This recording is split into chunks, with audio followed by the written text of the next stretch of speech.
अचके में छूटल परनमा, अचके में छूटल परनमा, शारदा जी सपनमा भइले हो राम।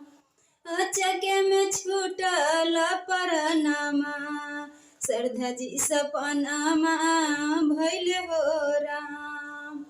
कैसन बात विधि के विधानमा, कैसन लिखल विधि के विधानमा, शारदा जी सपनमा भइले हो राम।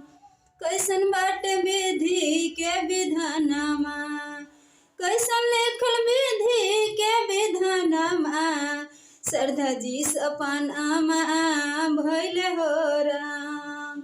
अचके में छूटल परनमा, अचके में छूटल परनमा, शारदा जी सपनमा भइले हो राम।